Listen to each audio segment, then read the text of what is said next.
ஏயின் மனைவியின் மகன் பி, மனைவியின் தாய் சி, சியின் மகன் டி, டியின் மகன் இ, ஈயின் சகோதரன் எஃப் எனில் பியின் தாய் மாமன் யார்? ஏவோட மனைவியின் மகன் பி அப்படின்னு கொடுத்திருக்காங்க.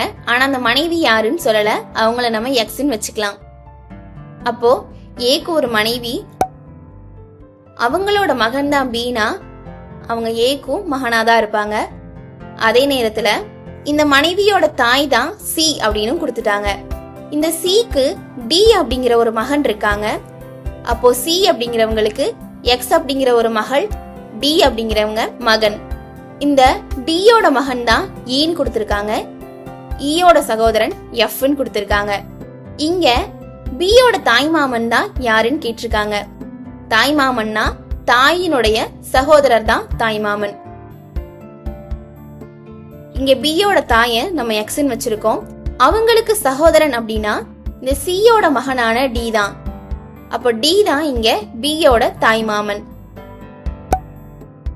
அப்போ ஆப்ஷன் ஏ தான் சரியான விடை. டிக் பண்ணிக்கோங்க.